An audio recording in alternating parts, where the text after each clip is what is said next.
everyone. Thank you for tuning in to this, the premiere episode of Recapturing the Joy. My name is Deborah Anthony, and I am excited to be able to bring this opportunity to you. Recapturing the Joy is a show that our goal is to have it evolve into a viewer-driven show for the people. And we have a very special guest with us today. Her name is Louise Levesque Burley. The theme for today's show is The Impossible is Possible. And you will see at the end of 30 minutes that Louise is a shining example of the impossible being possible. Apart from being a friend of mine, we've worked together over the years. Louise is blind. That's important for you to know, and it's very critical to today's discussion. So, Louise, I'd like to thank you for being part of the premiere episode of Recapturing the Joy and welcome you here to spend some time with us today. I know you have lots to share, probably more than we have time for. Thank you, Debbie, for having me. You're very welcome. You were born blind or with low vision, correct? No, I was born with chronic juvenile rheumatoid arthritis. And at the age of 2, I was diagnosed with a visual impairment. Okay. Would you like to share with the audience just a little bit about what that was like to grow up, having come into the world with challenges already in place? The world's a wonderful place for giving them to us every day as it is. Right. But to have had that from the very beginning.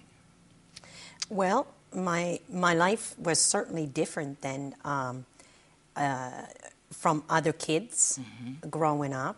I spent the first 5 years in and out of hospitals because back then there wasn't a lot of resources available for treatment. And then I was integrated into the public school system, but they were not... they didn't have the adaptation needed for someone with a visual impairment.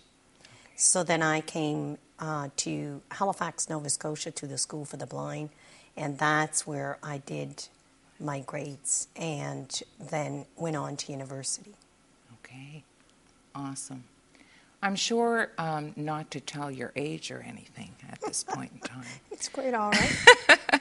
But I'm sure through the years you've probably experienced a lot of changes with respect to how society looks upon what I will call disabled people. Has it gotten any better? Are we making any progress? Well, in some areas, but generally speaking, I feel in the 21st century that there is a huge gap of information that's missing. People don't usually attach themselves to the information until it is part of their life, whether it's in their family, someone becomes disabled, or themselves. And what happens is that those that are disabled are often having to figure out how to get through barriers and challenges on a daily basis with society because labels are placed on us. Yes. And I can relate somewhat to that because I'm a polio survivor from a very young age, and polio survivors are considered to be disabled as well. And at the end of these 30 minutes, we're probably going to change the perspective of quite a few people with regard to the disabled. Wouldn't that be great to do that? That would be great. We know how to do that. Absolutely. And we surely will. And you've written a book, which we're going to talk about after the first break, which I think is a really wonderful resource for people who would like to educate themselves and become familiar with, not only what it is like to be disabled, but what they can do for themselves, as well as for the disabled, to help bridge that gap that you've mentioned a few minutes ago. Would you agree that that would have been one of the goals of your book? That is one of many goals. My hope is that 1 million people read the book and apply the information in Canada. This is a book that was written in the Canadian way, our lingo. It's different than the U.S. But my main goal was that people would learn that we are a person first, and our disability is an extension of our lives. Okay. And to look at us as an individual first. If I were to ask you to give me 3 or 4 words that would exemplify what it is you had to integrate into your life to overcome your disability, what would you tell me? Creativity. Okay. Flexibility. Openness. I had to be open and non-judgmental. Yes. Because that's what society does when they see someone with a disability. And I also had to trust my instincts. Yes. That, because when you can't see and you go places and you do things in society or at work or within your own family, your life, you need to learn to trust that where you're going, it's safe. Right. What you're doing is okay. Otherwise, you're put into a box and the cover is put on, and you're in a corner. Yes. And so those are the words that I would say for me that I had to apply. And would you say that all of those words relate to belief in self? Absolutely.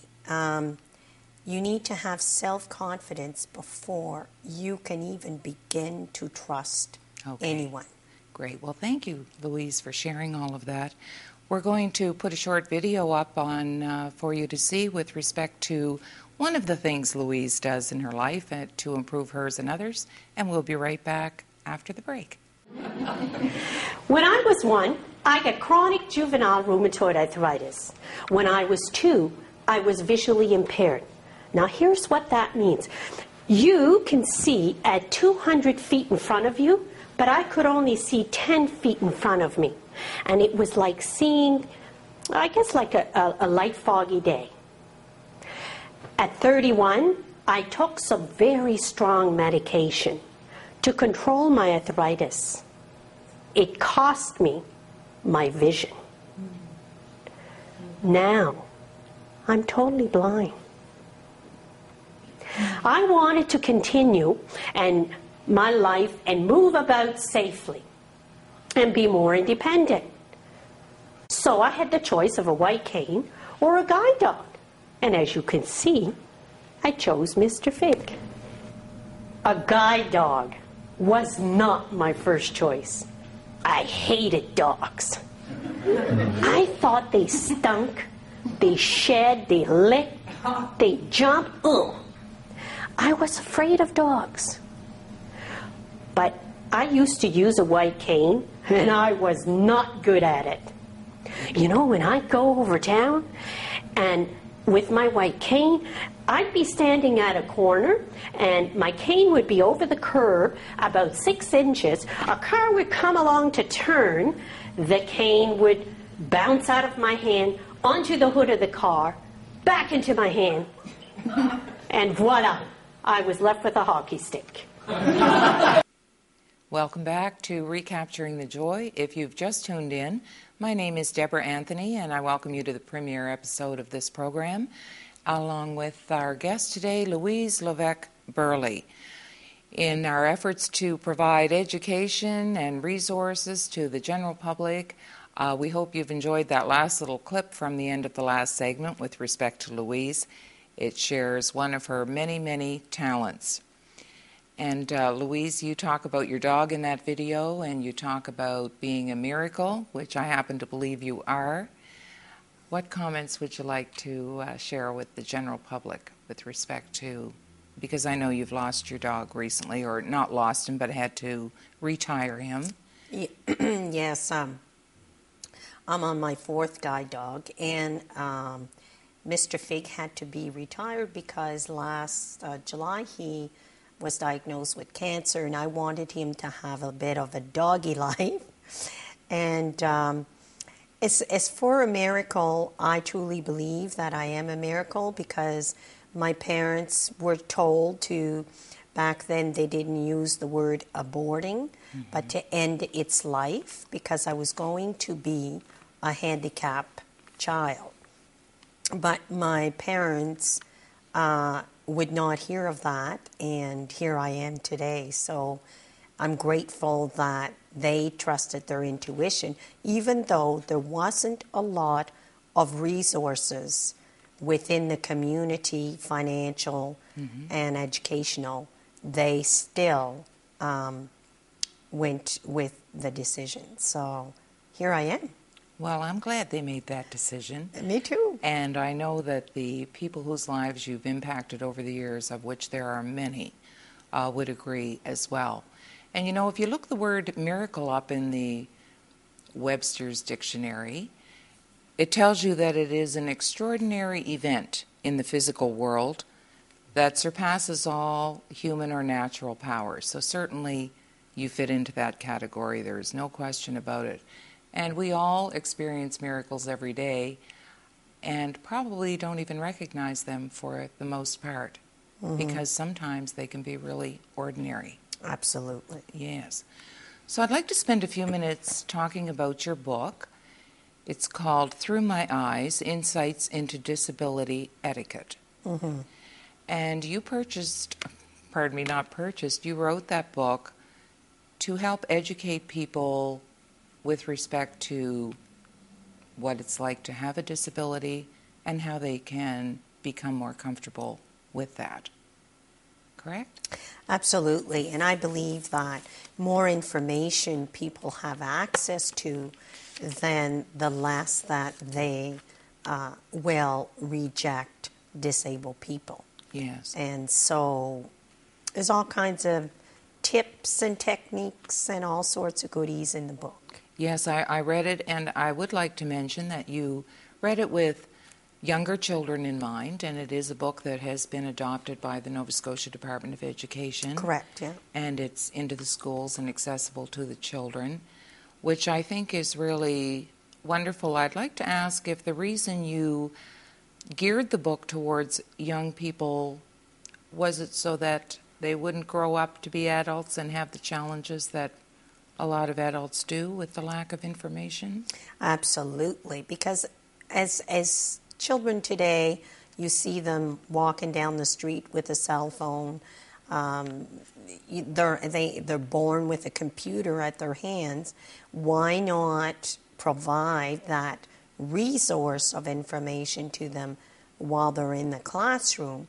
Yes. So that when they do meet someone like myself with a guide dog or a white cane roaming around the city, they would not discount us, but they'll come over and say, hello, do you need some help?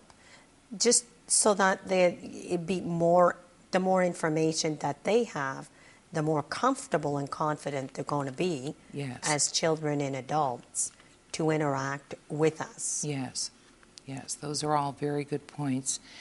And I'd like to share, perhaps this would be a good example for the viewing audience. For example, when you arrived at the studio today to be a guest on the show, how important it is for you to have a sense Absolutely. of what you're walking into.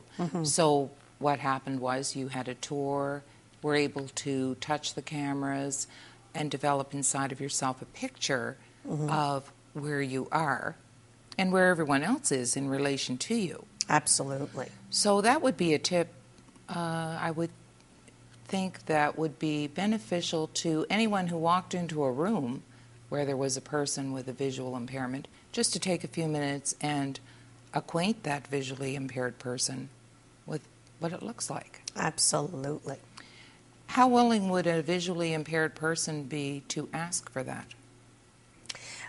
Some will, and some won't. Of course I do. Yes.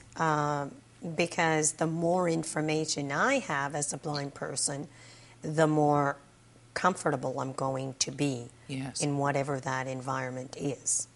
And the one who would not be willing to ask, what is missing for them that it would not allow them to do that?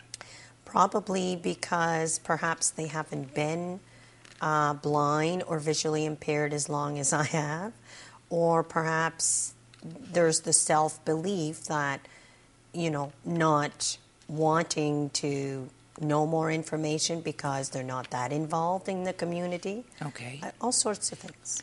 Well, there's a piece of information here that I think we should share. It's very important. Mm-hmm. That doesn't just apply to people with disabilities, but one of the top things you list wanting to know when you walk into a room, I just would like to share it. Directions to the washroom. Straight ahead, about 10 feet, turn 180 degrees to the right, and second door on the right.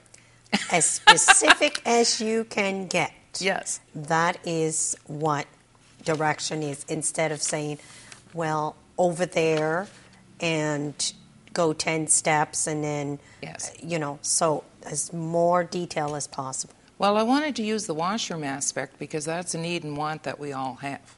Absolutely. So I understand how critical that would be to have that information. Mm-hmm. And probably someone without the disability that you have would not even give a thought to that. Exactly. And I remember walking into a washroom with you one day and apologizing because I had forgot to flip the light switch on.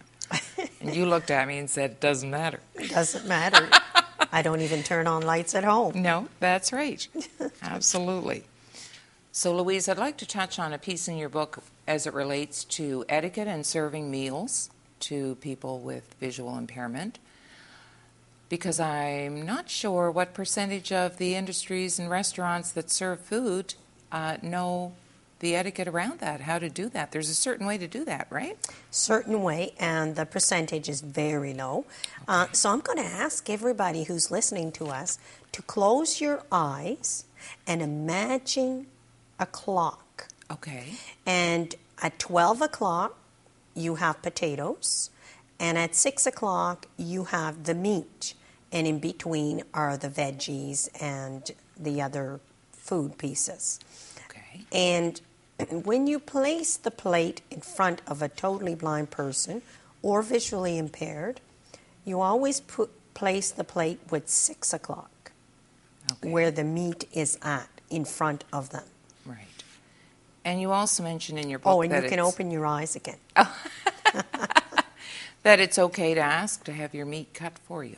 Absolutely. I always do with my chronic rheumatoid. Yes. Instead of trying to make a mess in a restaurant or wherever I go, I've always asked, and there's no issue with that. Great.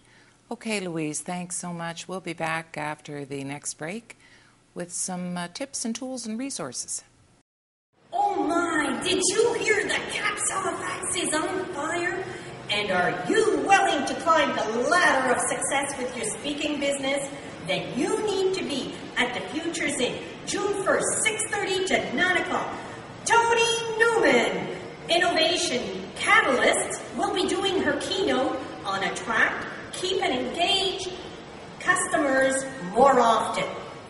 On June 2nd, Tony will be delivering a full-day workshop on the above topic. Ooh, Buzzer's so hot, he's looking for water. Are you burning up yet? Well, I see you there. Welcome back to Recapturing the Joy. I'm your host, Deborah Anthony, and we are here today with our very special guest, Louise Levesque-Burley. And we hope you've enjoyed that last little video clip of Louise. That was from 2011 when she was president of the Canadian Association of Public Speakers. This girl's done everything. I'm here to tell you the impossible is possible. She's the living, shining example. So, Louise, you're still here with us. Absolutely. Good for you. What would you like to share, Louise, in the last segment of the show with our viewing audience? What is it you'd like them to walk away with today with respect to disabled people and...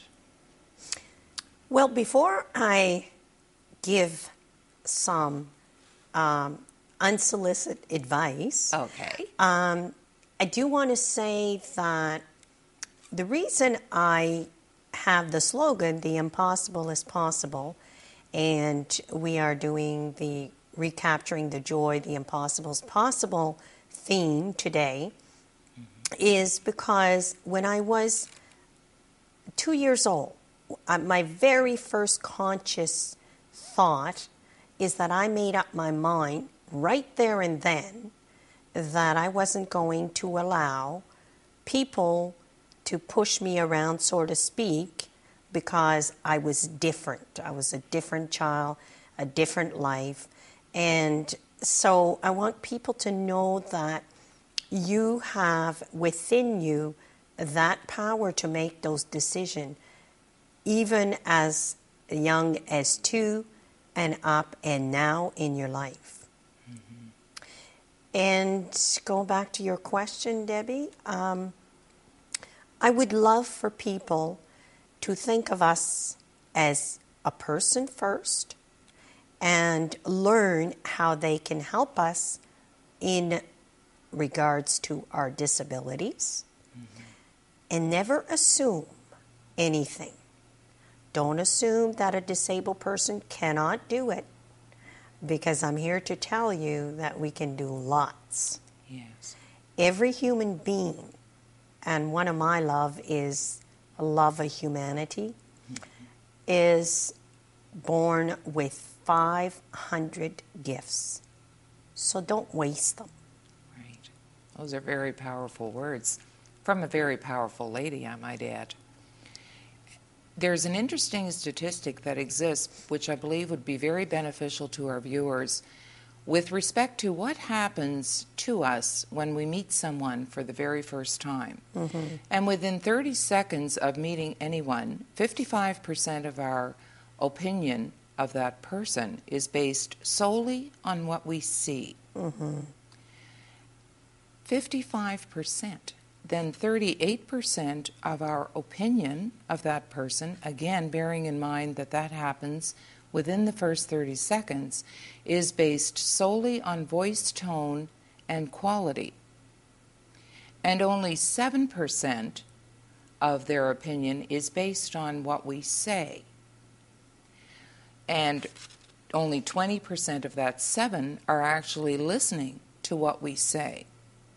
So I wanted to share that because that happens to us at a subconscious level, mm-hmm. and it enables us to very easily make a judgment about someone or see something that perhaps isn't quite what we should be seeing, and operate from that point. So I wanted to share it because if people have those numbers and know that we do it very subtly and aren't even consciously aware of it, right. It may help them to, mm-hmm. It may trigger now when they see someone that's different. And it's about not judging a person yes. by its book, that's saying a book by its cover. Yes, absolutely. So I'd really love for you to share some contact information for our viewing audience at home. If you wouldn't mind sharing your website, email, telephone, whichever you use the most. Sure, and, yeah. Because you have lots to offer, lots to share, and you'd be a gem in anyone's life. My 2 websites are the one that relates to the book is throughmyeyesbook.com, and my training and motivational speaking is shared-vision.ca, and I can be reached at 902-430-4210, and love to hear from you through my email, Louise, lowercase, at shared-vision.ca. Great. And hope to hear from you. Well, Louise, our time has run out. Thank you so much for being with us today. We've enjoyed your sense of humor, your love, your compassion for people, and everything else that you have to offer. And I know time is one of the greatest gifts we have to give each other, so I appreciate you doing that today. Thank you for having me. You're very welcome. So we're ready to leave you for today with this week's Pearl of Wisdom. The dreams and ambitions of every person on the planet should never be negated by another. We are all unique and have something of value to contribute to our world and humanity. And remember that the impossible is possible for you in your life, at work, and your community. Thanks so much for tuning in. We look forward to keeping company with you next week on Recapturing the Joy. Have a great week.